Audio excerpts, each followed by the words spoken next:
Hello, Oakland Rotary. Welcome.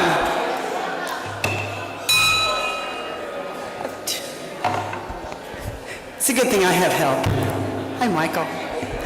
Welcome to Oakland Rotary, everybody. We have a very, very busy meeting. Thank you for getting us started early. So I'd like to call this meeting to order. So, I'd like to, ready? This is happening, people. This is not a drill. Please stop chatting. May I have your attention, please? May I have your attention, please? The meeting has begun. Find your seats, grab your food, take your seats. It is disrespectful to talk over the guest speakers. Please find your seats, have your food, and be silent. Thank you. You are amazing. You want to take over? My man! All right. Woo! All right, welcome to the third oldest Rotary Club in the world. We have 42,000 Rotary Clubs around the world in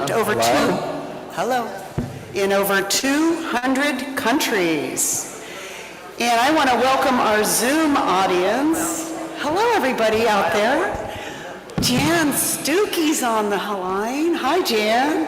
Oh my gosh. That's Karl's daughter, everybody. Michael, how are you? Susan, Karl's other daughter, is on the line. Deep, great to see you. Linda, hello. I'm trying to read. Edward, Odalis, how exciting. Welcome to the Oakland Rotary Club, where you can join us in person or online from anywhere in the world. Awesome. All right, big welcome to our Zoom audience and our visitors. Everybody check in on your social media. We are wanting to get some more clicks. And so visiting Rotarians and guests. Do we have, I know we have quite a few visitors. We do. Let's go. Let's get excited. All right, well, I have a visitor. I know you do, Ed. I'm coming there. But Sergeant Fajardo, Oakland's finest, stand up, will you? Sergeant Fajardo, Chief of Staff to the Chief, is here, so let's welcome him.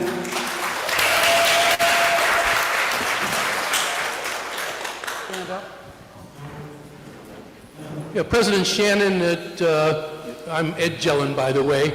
It is my pleasure to introduce a UC Systems Analyst, and his name is Karl Schneider. Please welcome Karl. Hi, Karl.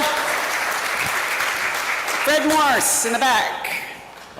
Yes, Steve Blair, geologist, and I will introduce my wife, Fiona Doyle, retired professor from UC.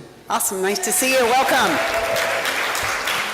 All right, we have a guest down here, this beautiful Robin, right there. Robin's a guest of mine, and Robin used to work for Karl Stucki, and I haven't seen her in 20 years, and welcome. Very cool. So she's gonna enjoy some tribute today. Bruce Nye has a guest. Yes, I'm very pleased to introduce my daughter, Caitlin Nye, who's right Welcome. here. Great to have you. She is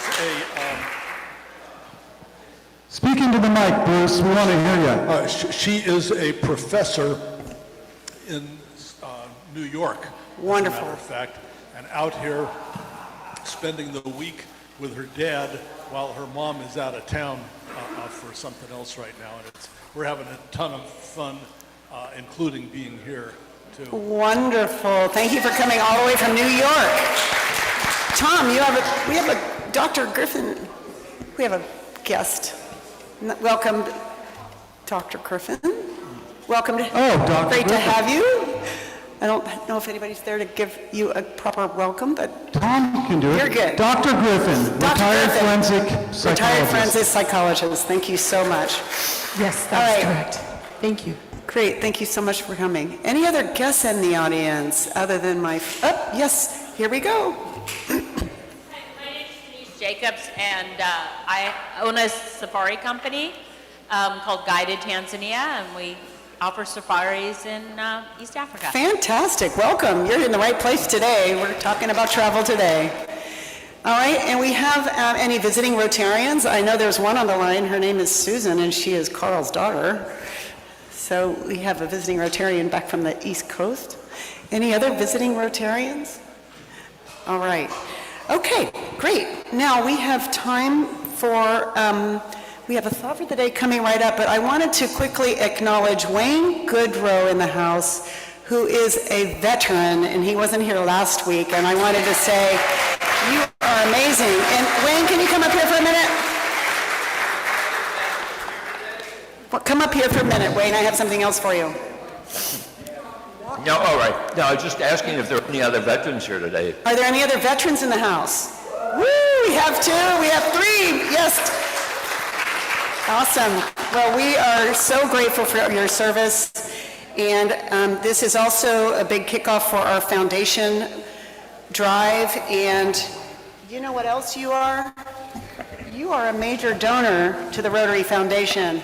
I didn't know that. You are, and I have this beautiful pin for you. Thank you. And thank you for your service, and thank you for your generosity to the Rotary Foundation. So here, I'm not going to put it over here.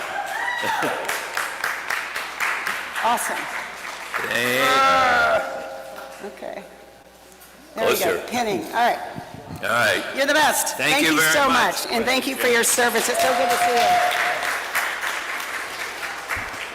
All right. Now it's time for our thought for the day, which is brought to you by Steve Nichols.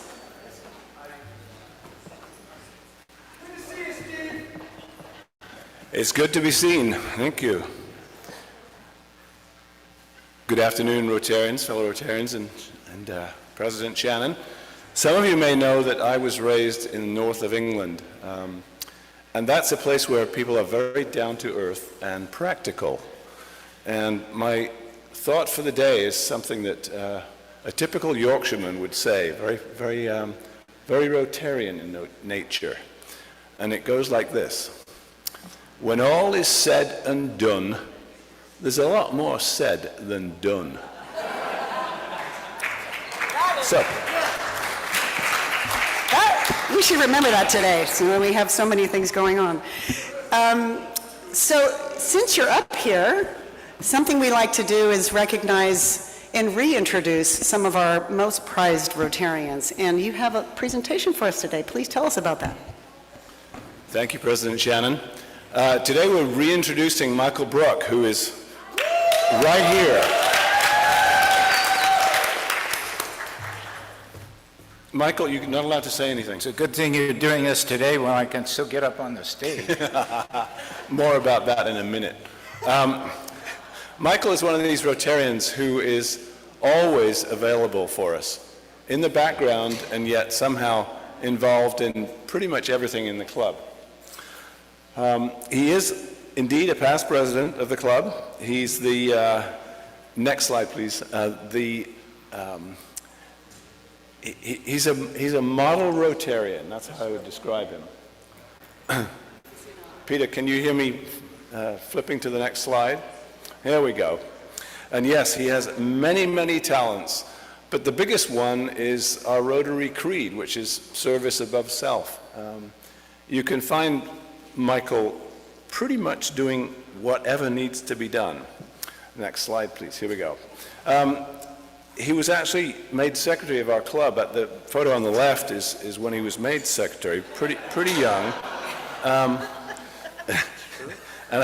I can tell you, secretary of the club is one of those thankless tasks that goes on week after week after week, and Michael's always there for us with that. He's been the chair of the president's special committee for Mary, Tom, and Shannon. He's the guy that holds it together. The photo on the left was when he passed the bar at Hastings. So he was a young guy, very, very talented indeed. The other photograph, which I'm sure you will recognize as Michael reading the bylaws of the club. He likes to get down into the details, and for that we're very thankful. Next slide, please. I particularly like this photograph. I think it was taken at UC Santa Barbara. You know, Michael, this style is coming back. You know, the sideburns and the little drooping mustache. So if anybody wants to grow one of these facial statements out in his honor, please feel free. And Shannon, if you want to do it, be our guest. Month of December, that's right. Mutton chop month. Been married to Carolyn for many, many years. He told me once that he was organizing trips to Colombia, and he forgot that the trip he was organizing was right in the middle of his anniversary time. So that was one time when he did not go to Colombia. Next slide, please. Very, very family-oriented. In fact, for some reason, Gabe has been photoshopped out of this picture, but Gabe is also a member of our club, too. Next slide, please, Peter. His civic engagement outside Rotary is unbelievable. He's a past mayor of Piedmont. He's been on the 4th of July committee there for 20 years or more. He was the Grand Marshal of the parade in 2008. He's also been the past president of the 100 Club, which is a bunch of people in the East Bay who are kind of the big achievers of our community. He's president of that club. Next slide, please. Jack McAvoy once told me that he'd asked Michael about his hobbies when he was introducing Michael as the president of the club. And Michael sort of scratched his head a little bit and said, well, the only hobby I've got is service. And I think that kind of says everything about Michael. He's a service guy. Amazing club secretary. Now, Shannon, I've got one more slide to go, and what I'd like to ask everybody, Peter, if you can flip to the next slide. This is Michael with a friend at the zoo. He spends a lot of time at the zoo. And the question I have for you all is, who is the oldest creature in this picture? I'll leave you with that. I'd like to ring the bell for Michael, please, Shannon. All right. Michael. Bell ringer is a $100 contribution to the Oakland Rotary Endowment. Thank you. I have a bell ringer from Tricia. Thank you.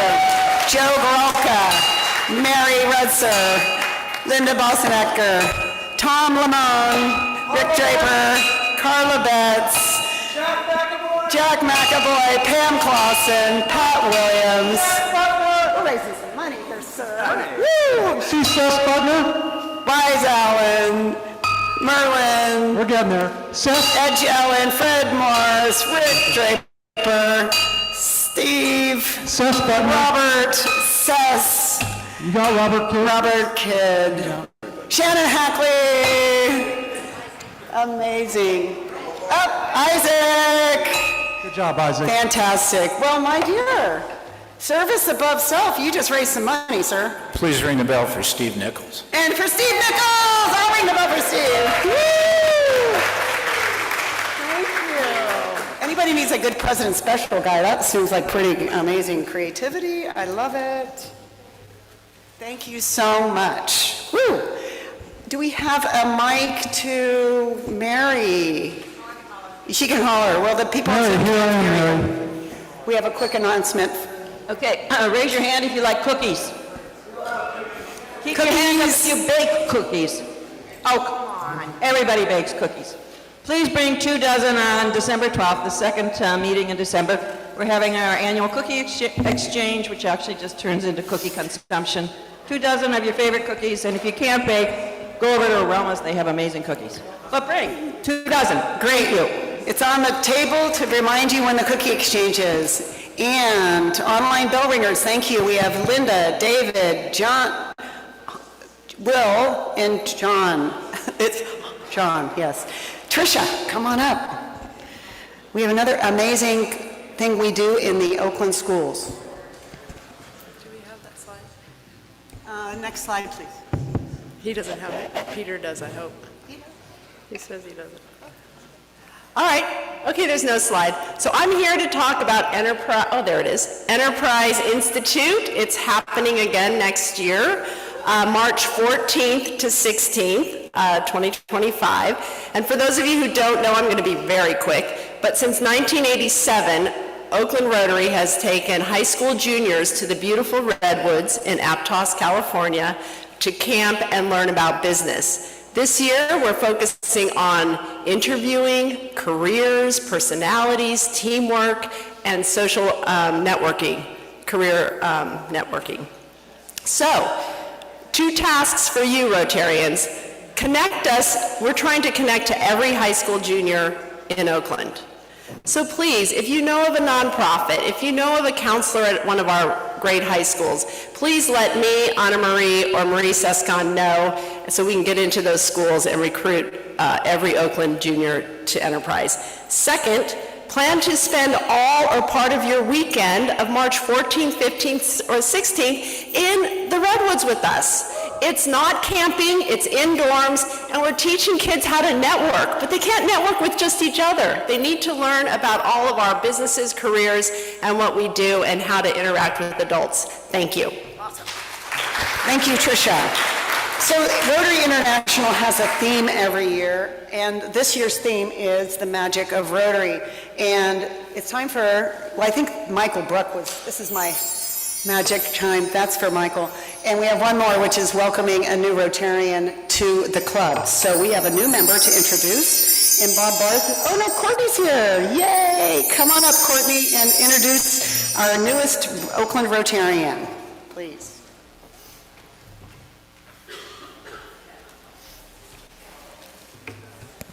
Good afternoon, Rotarians. How are you? Well, I'm very excited to be here to welcome our newest Rotarian. Oh, you're right behind me. That was quick. Okay.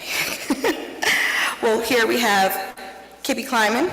Kibby is an educator, has been an educator for 36 years, has spent 17 years as a school administrator, and fun fact, is in his first year as principal at Emory High, so gets to serve right alongside me in the city of Emeryville. Second fun fact is Kibby is a big East Bay sports fan. He's a little sad that the A's are leaving, but I think we can make a Roots and a Soul fan out of him. What do you all think? Well, without further ado, please welcome our newest Rotarian, Kibby Kleiman.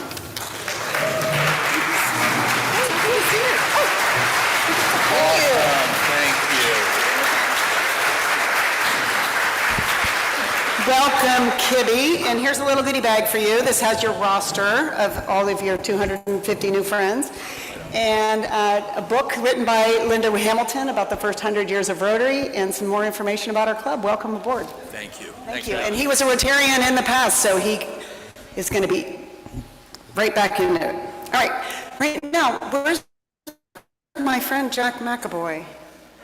Oh, there he is. Hard to miss him. Jack, hey, it's about the Rotary Foundation and some of the work we do locally in the world, and you have one of our most Rotarians to talk about today and to remember. It's all yours. Thank you, Shannon.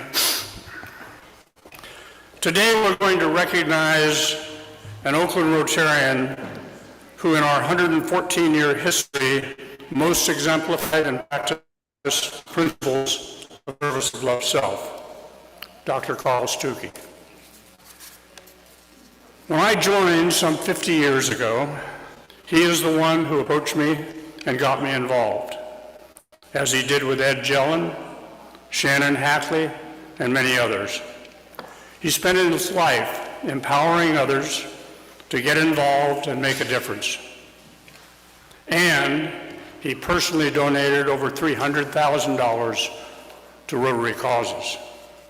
When Karl did some charitable work, while he did some charitable work in the 70s, it really began in earnest when he and his daughter Susan were vacationing in San Salvador in 1982. Karl noticed that the local Rotary Club was meeting in the hotel in which they were staying, so he went to the meeting. While there, he learned of some equipment needs of a local hospital. He became motivated to help and convinced our club to invest $4,800. He discussed some of the other needs with incoming President Bill Mott, And Bill Mott made a statement that changed Karl's life. He said, "Karl, you're thinking too small." To make a long story short, during the next 4 years, Karl got our entire district, 36 clubs involved, donating money and supplies, and the 4,800 ended up being seed money for a $2 million project. That changed the way that health care is delivered in the entire country of El Salvador. It's 6 million people. Karl was asked to attend a meeting of the legislature where he was recognized for a full half hour of their session that day. His picture often appeared on the front page of their major newspaper while he was in the country. The best way to share our appreciation of the Karl Stucki World Community Service Committee is to remind us all of what Karl did and how he did it to change the lives of thousands of people around the world. Let's dissect one of Karl's projects to see why they were all so successful. Let's go to Paquila. 36 years ago, or 34, depending on who's counting. Shannon, this was your first World Community Service project. Let's take a look.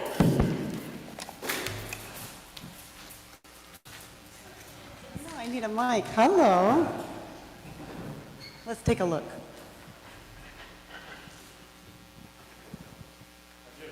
Let's take a look. Why did he ask you to join him?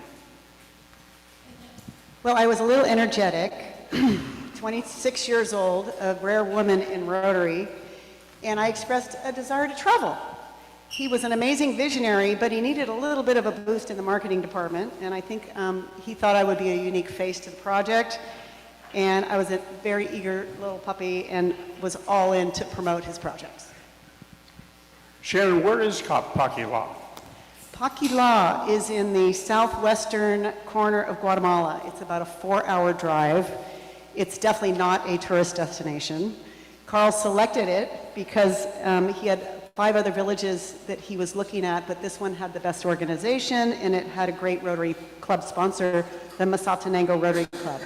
Stinking hot there, humid, really but it had really a great opportunity. And then there was this road, once you're in the main town, to get up to Paquila, and it was kind of like riding a bucking bronco on a 4-wheel drive. So, yeah, I preferred to get up there on the back of a motorcycle with Dr. Gustavo Morales, who was a Rotarian.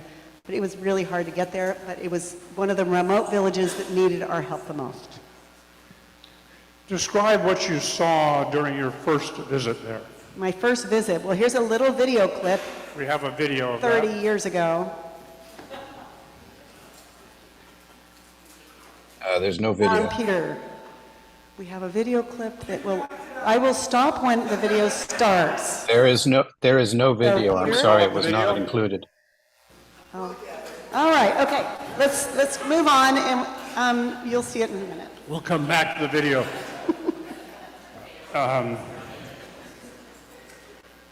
So Shannon, how did Karl engage the local club and the village people in the project? Well, he made numerous trips, and many of us went with him, and we spent over a year planning with the local Rotary Club. He helped the local club establish a leader in this Mayan community, and they selected a project manager from the village. Karl always had that critical training for me and motto with every project that you have to have local leadership, and this is about them. So he had a great, great leader, Alfonso Toom. How was the first project selected with all of the needs that the community had? Here's where the learning comes for local and international projects. Originally, the Mazatenango Rotary Club wanted us to give them money for malaria medication. Well, you know what happens when malaria medication runs out? You get malaria again. We didn't think that was a good way to spend our Rotary International money. So he said, why don't we fix the fundamental problem behind malaria?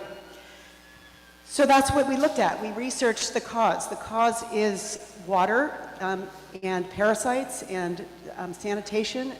89% of the people were infected with internal parasites. There were no latrines. People didn't wear shoes. No clean water. Cooking conditions were terrible.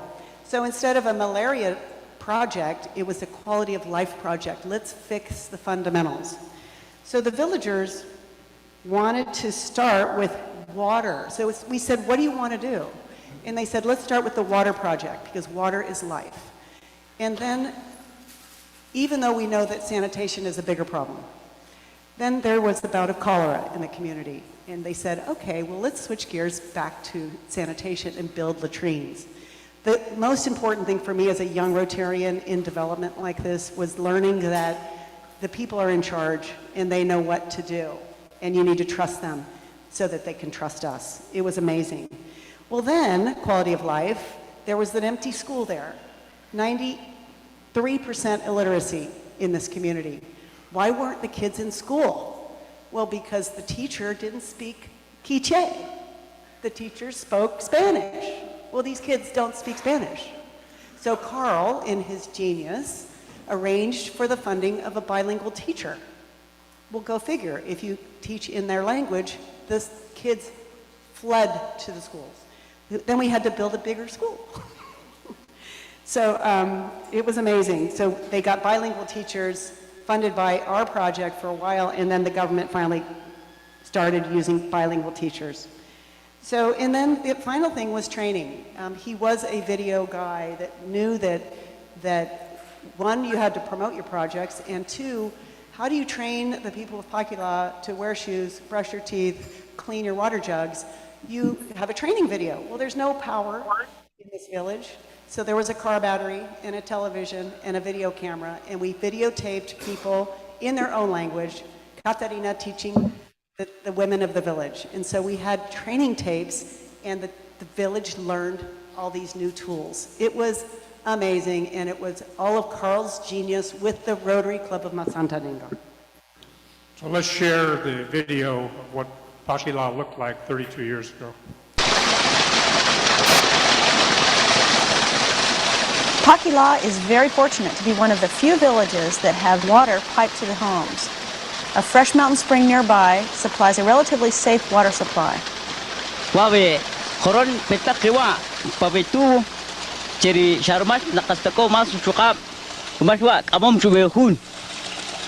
The contamination begins after the water is used, and the excess is drained into living areas and washes down the streets. Pila, or the sink. Right in the middle is the reservoir. The water comes, it's a potable water, pretty clean, comes in the spout.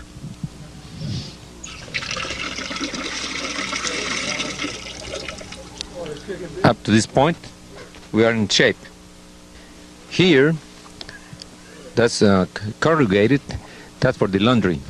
On this side is for cooking. As a matter of fact, they're preparing this looks like hominy. It's one of the stages of the making of the tortilla. But then the problem begins. Look, the disposal of the water. This is a source of contamination. We have a very clean water, potable water, but then with the children play and the chicken and pigs and everything, we close the cycle again. The water lays stagnant and becomes a breeding ground for parasites and malaria. Children and animals play in the puddles, spreading the disease.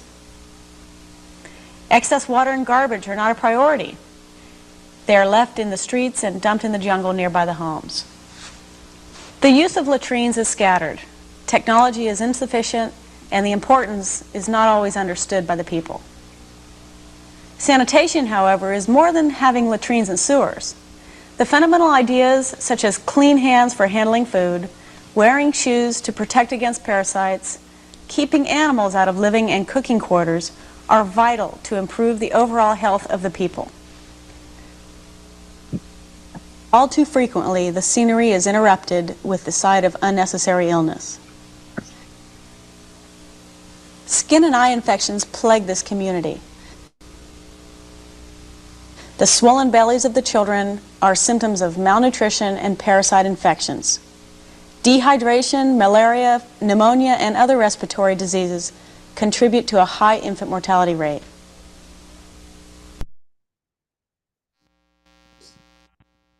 So you can see that Pakila was a difficult place to be, and the children who made it to 5 generally didn't make it past 30. Shannon, how many visits have you and Karl made since the first project in 1988? There were dozens of trips. I was grateful to go with Dr. Tom Love, Dr. Tom Schmidt, Gudrun and John have been there, Barbara Berry's been there, a number of people, anybody else in the room been to Pakila? So many, many trips. And all of those people contributed, but so have all of you that have given to the Rotary Foundation. Every dollar for the foundation gets matching grants coming back to projects like this. So even if you didn't go down there, if you've given any money to the Rotary Foundation, you've been helping these people. What was your most recent trip like? What did you see? How were things going 30 some odd years later? Well, I went there with Jan and Susan, Karl's daughters who are on the phone, and their kids, so Karl's grandkids. I took my son, and we took Karl's ashes back to Pakila, to the people. It was unbelievable to see this town. The road was a little bit better, it was still a little dicey. There was power everywhere, wires and power. The people had cell phones, that was kind of disappointing. The medical clinic was buzzing. The little girls that I knew that I painted their fingernails 30 years ago were teachers in the community. And Alfonso Toom was still there. So, and people are healthy, they're educated, they're traveling, and it was fantastic. One of the most exciting things I ever did, I had a shoebox full of photographs. Next slide, please, Peter. I gave them all back their pictures. And these people have never had baby pictures. They've never had pictures of their parents. They've never had pictures of their grandparents. And I just gave them away. And I didn't think about it, but it was like handing them history. And I have goosebumps just talking about it. They looked at the picture and they rushed off and they gave it to the person. And it was, what a gift. And here's a picture of my mom with Lukey. And now Lukey is on my other arm, on the other side, a couple of years ago, and she's traveling around the world selling coffee. So go figure. Anyway, everything's going well. And that's saying we need to stop soon. Good job. Fabulous. 1 minute more. So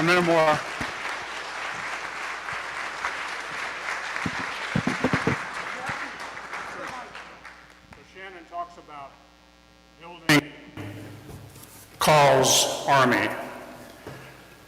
1992, these are a few other contributions Karl made. In 1992, he created the Central America Rotary Conference, which brought Rotarians together from North America with projects in Central America. The conference has continued annually as Uniendo America and has been replicated around the world. In 2001, while serving as district governor, he raised $960,000 for the Rotary Foundation, much more than it had ever been raised before. He was sent to Panama as the Rotary International President's representative in 2003 for the International Conference on Policy. He organized and participated in projects in China, India, Afghanistan, Chile, Honduras, Costa Rica, Belize, Guatemala, El Salvador, and Nicaragua.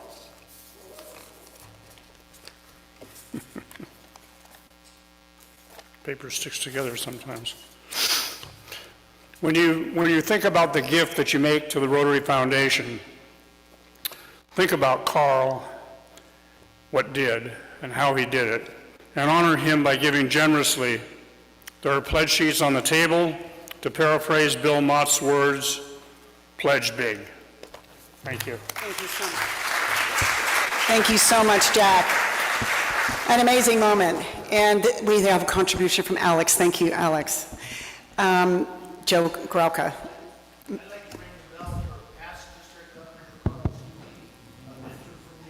Never met such a welcoming and accomplished man that touched everybody's life. Thank you Best so joke. much. And Barbara, thank you. Beery. Alex wanted to say a quick word. We're running out of time because we have to get our fabulous speaker The chief on. is waiting, Alex. The chief is waiting. Even if we don't hear from you, you can still donate. Karl was my sponsor. I wanted to ring the bell. Alex, Karl was his sponsor, he creating his army. I wanted to welcome Renia. Good to see you, Renia. So wonderful to see you. Johanna, I haven't seen you. Preston, great to see you. And Hold on, Shannon. Barbara. I just have to say that Karl introduced me to the values of World Community Service, that we don't go someplace and superimpose our values. We find out what local people want and provide the resources to do it. And on that basis, I joined Rotary. there you go. Thank you so much for sharing this special day. And with that, I'd like to introduce Kimberly Miller, who is introducing our esteemed guests. Good afternoon, Rotarians. How are you doing today? Oh, no, that was a rainy day welcome. How are you doing today? All right.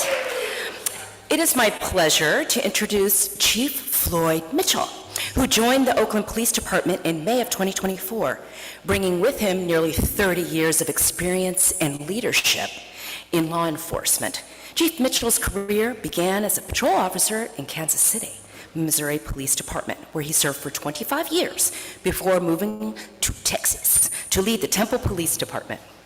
In 2019, he was appointed the 23rd Police Chief of the city of Lubbock, where he served until 2023. As Oakland's police chief, Chief Mitchell steps into his role during a pivotal moment in our city, with public safety challenges and community collaboration both at the forefront. His experience from working on the front lines to leading departments in diverse communities positions him to strengthen OPD and the relationship with the people, while guiding the department through current reforms and innovations. Chief Mitchell is also a U.S. Air Force veteran and holds an MBA from Baker University and is a graduate of several prestigious programs, including the Certified Public Manager Program at Texas State University, the FBI National Academy, come on now, and Senior Management Institute of Policing at Boston College. Please join me in welcoming our chief.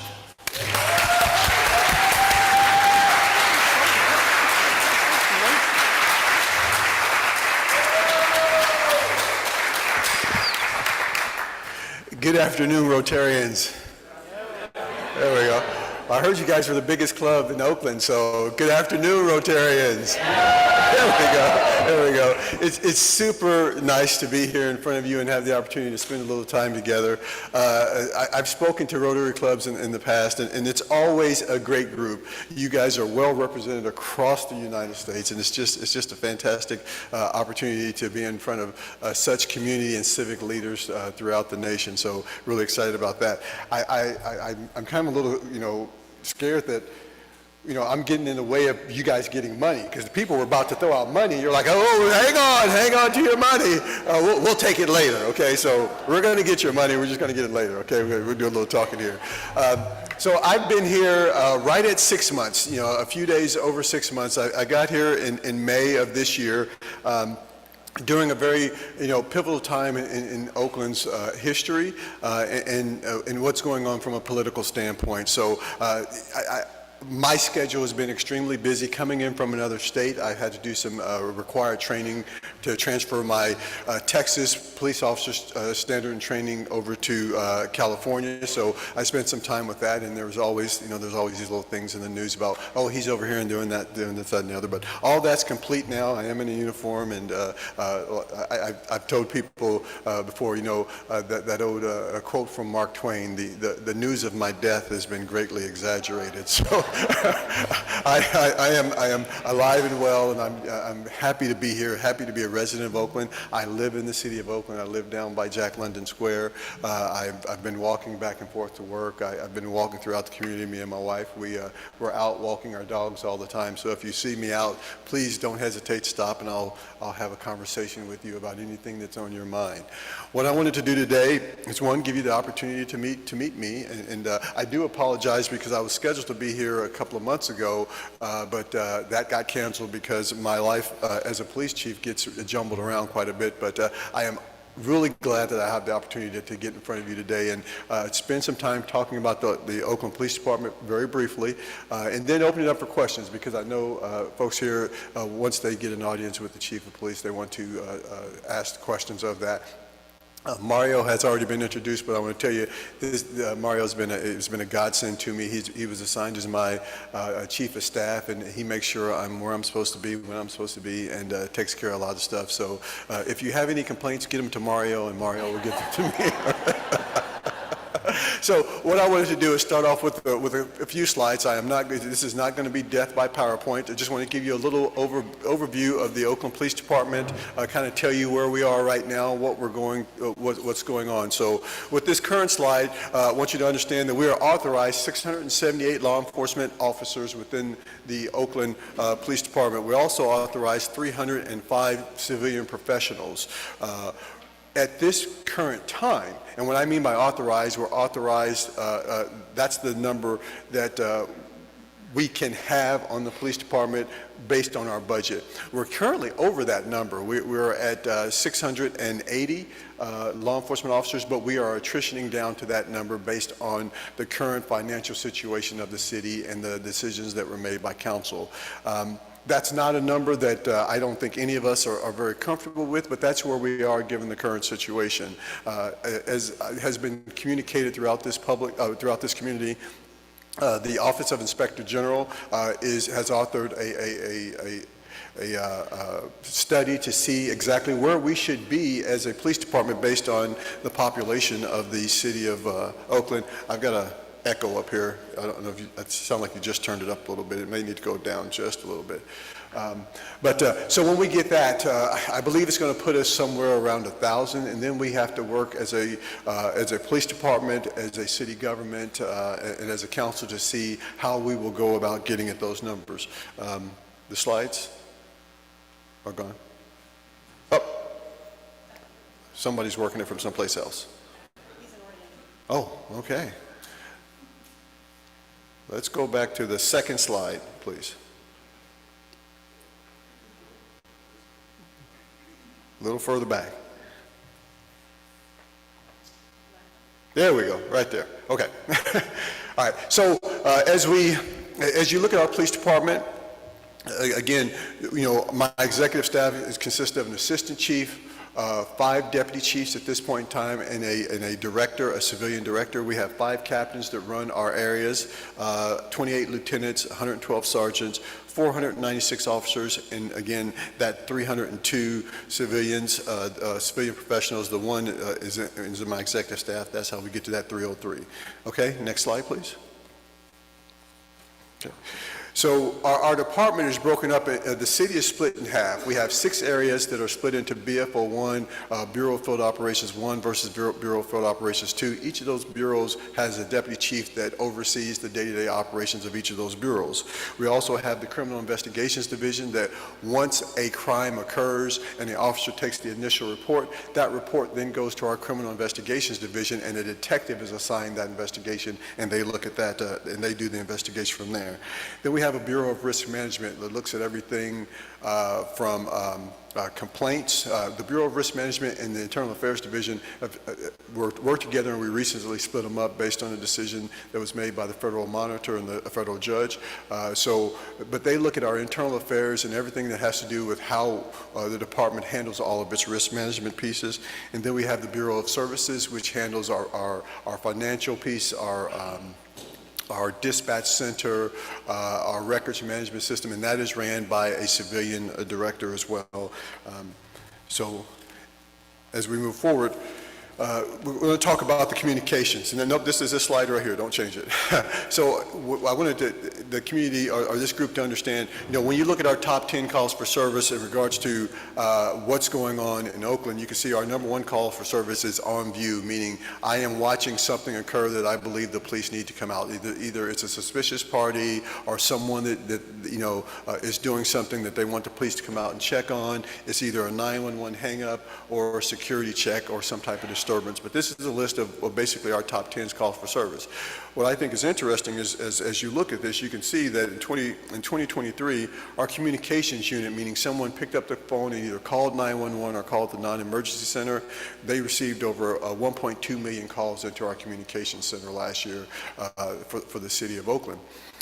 In 2024, the beginning of 2024, we implemented a phone tree because a lot of those calls had nothing to do with the police. It was like, hey, there's a pothole over here, or there's something going on over there. And what that does is that reduces our ability to respond to priority calls or those emergency calls. So when we introduced, when the police department introduced this phone tree in 2024, it reduced those numbers of calls by almost 50%. So that's helped us out a lot. So when you look at our numbers that we report to Cal OES, the numbers that we reported in October, over 55% of our calls were answered within less than 20 seconds. And I know that's been a big deal, and it's been a big point on the news over this last few months that I've been here. So we are currently working hard to try to fill all of our communications positions, which is a struggle. I will tell you, it's one of the toughest positions we have in our police department. We have we're authorized 78 communication dispatch personnel. We have 7 vacancies right now, but we also have just over 20 of those 78 that are in some form of training, some phase of their training to get out there. But the sooner that we can get those folks out there and get them at a console, the better we will be in, one, answering your 911 call and dispatching to that. Next slide, please. Okay. So when we talk about the call and report activity, I wanted to spend a little time talking about exactly what that looks like. So in 2024, the dispatch calls for service, meaning someone called 911 and the dispatcher took that call and dispatched an officer to that. For the first half of this year, to January to July of 2024, we had 194,000, almost 195,000 dispatch calls in regards to all those calls coming out to our 911 center. We also had just over 61,000 of self-initiated activity. That means the officer saw something, either stopped a car, stopped a suspicious party, or saw some type of crime going on, and they initiated that activity. So you have a total events for the first half of this year of 256,000, just over 256,000 incidents or events that occurred within the city of Oakland that our officers, those 678 officers actually responded to. That's quite a workload for those folks. The other information there just talks about the day of week that we're seeing most of our activity, so we know how to deploy our officers and on which day we need to be out there. Next slide, please. So when we talk about Part 1 crimes, and these are the most serious crimes that we see throughout the city. Our Part 1 crimes consist of murder, rape, robbery, aggravated assault, and homicide. So I know there's been a lot of information out there and concern about the numbers that we are reporting.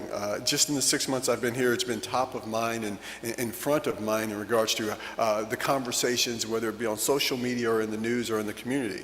One of the things that I want to make sure that everyone understands from my standpoint, that we are going to report to you the numbers that we have as best as we possibly can.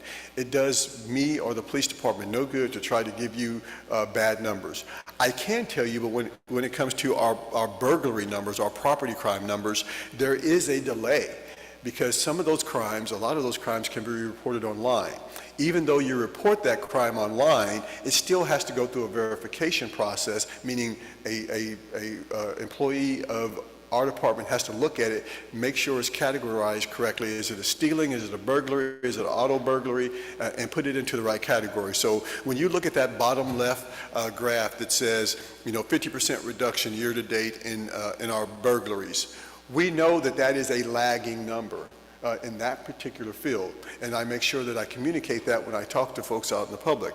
But if you go just above that, the number of homicides that we've seen this year, we had our first homicide last night that we had since the middle of September. We went over 7 weeks without a homicide, and you can see and you can see that there's a reduction of almost 36% in the homicides. We're not hiding bodies from you. Those numbers are correct. I'm telling you, those numbers are correct. And when I report numbers, or when the department report numbers, we do our very best to make sure that we're giving the most accurate information that we can at that point in time.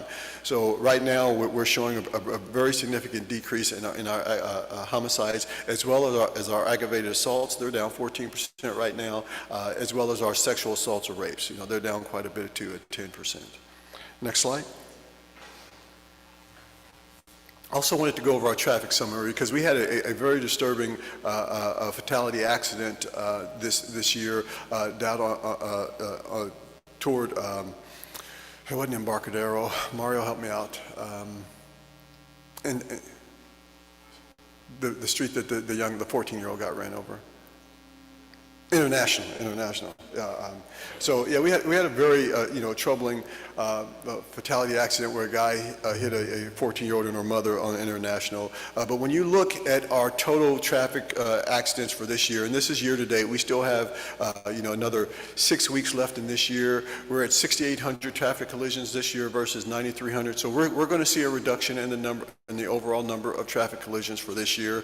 Of those traffic collisions, just over 5,000 of them were without injury. Just over 1,000 of those collisions had injuries. And right now, we are at 26 fatalities this year versus 35 fatalities at the same time last year. You can see that a lot of those are pedestrians. This is a high pedestrian a city where there's a lot of foot traffic, and we do see more of those in this city here.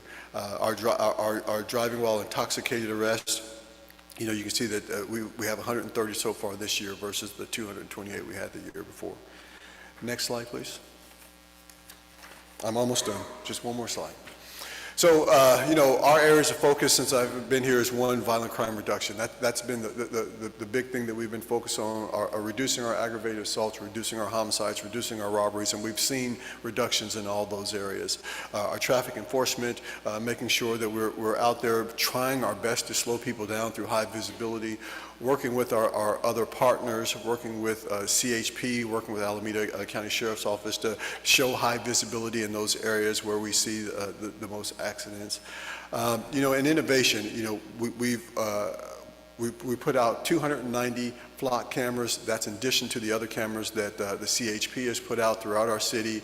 We implemented a new CAD RMS through our computer-aided dispatch system, and we're working on a new records management system so we can get up to real-time reporting. And again, looking at that staffing study and what we need to do to increase our visibility and our presence throughout the cities, so to make people feel safer, because the data can say that crime is going down, but a big piece of it has to do with how people feel within our city, and we have to do a better job of communicating what the data is saying and the reductions that we're seeing so people feel safer about what's going on. And that's really it. The next slide is just one that says questions. I wanted to just give a brief overview of that, and I wanted to provide some time for this group to ask any questions. And I don't know, I believe someone was going to moderate that and go from that. Yes. That's going to be me. Okay. And they call me Little Bo Peep, which means I'm going to give you the hook if it's not going our way. So we're going to start with the beautiful Linda Hamilton, because you wrote the book. Thank you, Jason. Thank you so much for being here and representing the force. I have two questions, kind of both large, but one of them is what can we do to help convince City Council and as citizens to maybe increase the force and also increase the support like entities that work with the force for more community policing going forward. And also, as I think a lot of us are, we're concerned about the political climate that's changing in our nation. And so what are you seeing in terms of hate crimes and in protecting the most vulnerable in our community? Thank you. All right. Good job. Mario, did you write all those down? Okay. All right. So let's talk about, what can the people in this room do in regards to helping the police department and helping us address the crime and the perception of crime within our city as it relates to, one, the situation we're in. And this is a very unique situation where the city is facing a pretty substantial financial deficit. I don't know if the city administrator, Justin Johnston, has been in front of you, this group, but if not, I would really suggest you get the city administrator in front of you. Justin is a very pragmatic, very smart gentleman, and I've only known him for 6 months. And one of the things that he has beat his drum every time that we have a conversation is financial responsibility and fixing the structural deficit. I'm sorry. Oh, I'm sorry. And structural. You're the AV guy. You threw me off there. and fixing the structural deficit throughout the city, so we can address those things on what we need to do with this police department in regards to increasing the numbers, so we can provide that visible presence and that visible deterrence to those who would create harm and commit crime throughout the city. So what I would ask of this group and this body is, one, be engaged in that process. I am at council almost 100% of the time, unless I'm out of town or if I have a different requirement that I have to go to that day. But when I am there, what I do see is I see the same people there. I see the same voices. And when you see the same voices, you don't get other people's opinion. So I would say be engaged in that process, especially here in the next 5 to 6 months. It is very important in regards to how you want this city to move forward, how you want this government to move forward, how you want this police department to move forward in regards to what's going on in the structural deficit and how we move forward on that. In regards to the number of to hate crimes, one of the things that we have seen because of the war in Gaza is some attacks on our Jewish community here, and we address those when they pop up, and we take the reports, we do the investigation, and we work with our federal partners and present cases when appropriate. So we have seen an increase in that, and again, from my standpoint, I think we also have to understand that we all have a constitutional right to disagree with each other. We all have a constitutional right to protest when we don't believe our government is acting in our best interest. All I would ask is that we do it peacefully and we respect the other person's view. I know there were some budget cuts made back in 2020 due to the George Floyd protests. Will the police be able to see like more funding so that way more cops are out there for deterrence and response time? I'm sorry, you slow down just a little bit. Will the police probably receive more funding? Because I know there were budget cuts made in the past, so that way there's like more cops on the field for deterrence and response time. Yeah, right now, the budget that was approved by council back in July is the budget that we have to work with. And at that point in time, we were right around 712 police officers, and they reduced the budget to where we had to, through attrition down to 678. Right now, we're at 680, so we're 2 over exactly, actually where we are budgeted for right now. But we are attritioning down, and I know a lot of that is tied, just like everyone in this room, a lot of that is tied to the sale of the Coliseum and what's going to go on with that. And we know that is still in the works. We don't have the final say on that yet, but where we are right now is where we are. As the city administrator and his staff and the council mull over what we're going to do here in the next few months based on the delay in the closing of the sale of the Coliseum, we're all being asked to tighten our belts in regards to what's going on. One of the things that I've had to do is I've had to restrict or reduce the amount of overtime that we have been budgeted that we spend, because we are all being asked to do that. Chief Mitchell, Isaac Cross-Reed, member of the board here, very glad to see you. One of the things I've worked with Kimberly Miller on a lot as a Lake Merritt resident is the challenge of enforcement of so many different issues around Lake Merritt.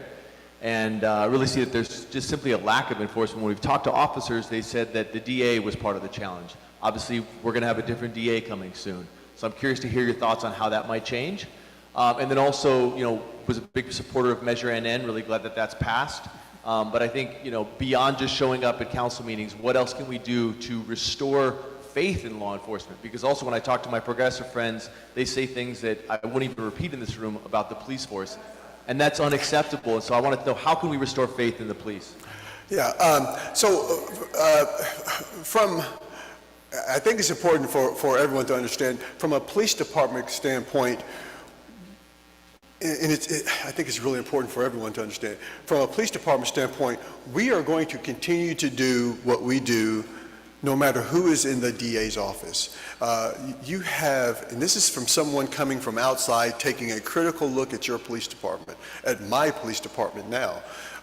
You have some very dedicated officers. We're small right now, but we are mighty, and we're doing good work, and the numbers say that. I know a lot of the people in our community don't feel that way, but the numbers are trending down, and they're trending down across the United States. I just got the report from the major city police chiefs, which we are a member of, and they put the numbers out of the major metropolitan cities throughout the United States, and crime is trending down in almost every community across the United States. So the numbers are what the numbers are.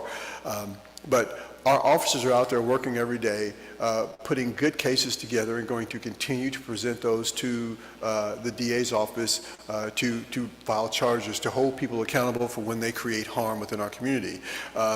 Because of what's going on here politically, I am a member of the Alameda County Police Chiefs and Sheriffs Association, and I know there are several candidates that are going to be vying for that position, and we are going to try out, through our association, to make our voices heard, so we can identify someone who is willing to take the action to hold people accountable throughout our community when we do arrest folks and put cases together on them. You had a second part to your question. Well, before I ask that, can I just point out that we have a bunch of people that want to ask questions and an online question, and very short on time. So if we could address that one second question later, and also just limit your question to one, keep it short. My man back there in the orange is going to hit us next. Okay. Well, actually, let's do the online question next, and then we'll go. Okay. What strategies is OPD pursuing to support small businesses, and especially restaurants, regain business lost because of customer safety concerns? The great Will Hobbs. Yeah, great question. And I think, when I got here, there were a couple. There were a couple of takeovers in different gas stations that we had to address. One of the things that I want our small business owners and our large business owners, the big four, for instance, I've met with them on several occasions. I had a meeting with PG&E's executives just yesterday, talking about the downtown area and some of the things that they're trying to do in regards to making that area safe and working with our police department. Just connecting. Again, that's my two deputy chiefs that run BFO 1 and BFO 2, our Bureau of Field Operations 1 and Bureau of Field Operations 2. They are the boots on the grounds, and they are the connect. And one of the things that we're doing is making sure that we're showing up for the different neighborhood group meetings when we're asked to be there, and we're providing that information to them as best as we possibly can. At some point in time, it is truly a resource issue, a staffing issue, and being present to be a deterrent for those who would create crime. And that's one of the things that the city administrator and I have had conversations about in regards to what our numbers need to be. And I think everyone understands that we are below where we need to be, so we're going to do everything we can to work toward getting there to help our small businesses. And I know that that's one of the priorities that's on Justin's radar as well, is helping our small businesses. Thanks for coming. Thanks for the stats. They show that crime has gone down from way too high to still too high. I live in Oakland. I live in Jack London Square. I work in downtown Oakland. Downtown Oakland is still crime-ridden, crime-infested. I have friends that have had their businesses broken into late at night.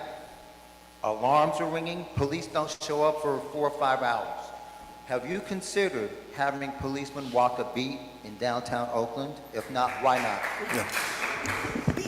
Yeah. So, 2 minutes. Okay. First of all, I think it's important for everyone to understand. We live in a major metropolitan city.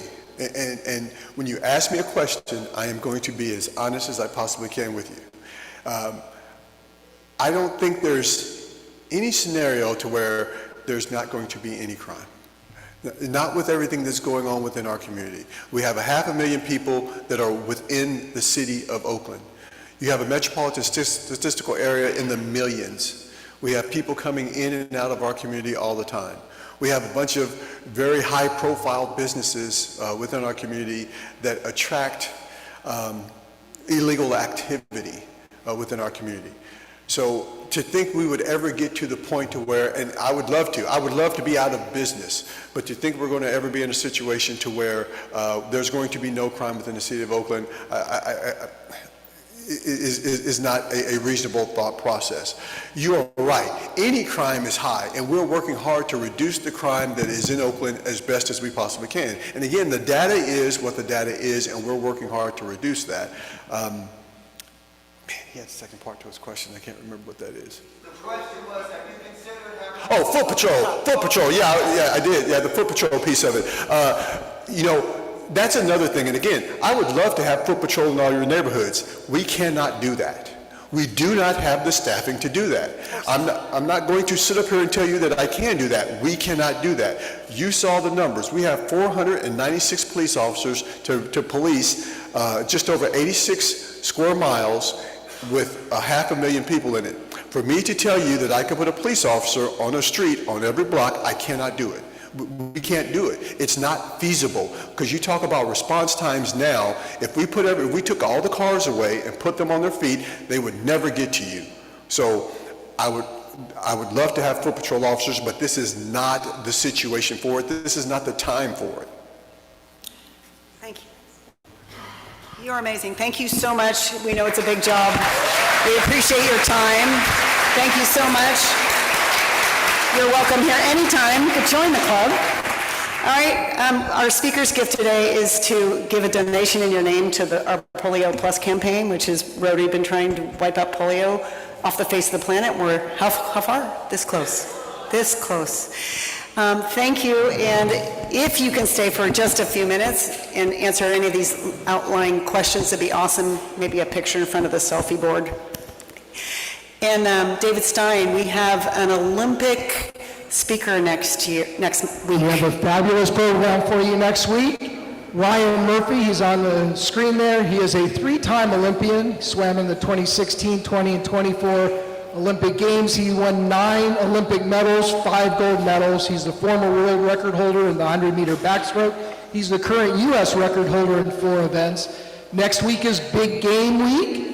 He is a graduate of the University of California at Berkeley. Go Bears! Go Bears! He won both the 100 and 400 meter backstroke events in the NCAA championships for 4 straight years. And if that's not enough to get you here next week, we have the Cal Band coming. So be at Oakland Rotary next week. All right, we've got one more announcement. Got a bell ring.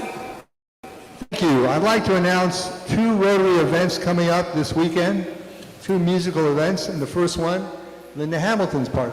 All right, come on out on Saturday if you want to enjoy a great day of music. Rick's going to tell you about his gig on Saturday night and Saturday during the day at Rigger's Loft in Richmond. Jason and my band, Corner Pocket, will be playing from 2 to 5. Great wine, great food. He's going to ring the bell for this, Shannon. Music. We're going to ring the bell for this. Thank you.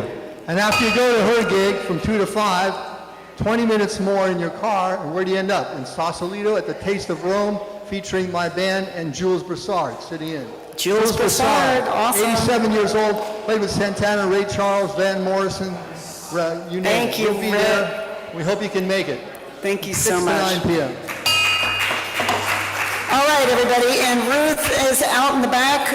If anyone wants to make their contributions to the Rotary Foundation, there are forms, there are QR codes, there are everything you need. The chief's going to stay just a few minutes, get a picture with him in front of the selfie board, and promote it. Thank you all for your help today. Thank you for Michael Bruck, and for our visitors we haven't seen in a while, and for Karl Stucki and Robin, good to see you, and all of the people online. And what did I forget? Oh, and our new member, if you could go to the back so you can meet people on the way out, that'd be great. Welcome Kibby to the club. That's magic. Go out and make magic in your community. Thank you, Rotary.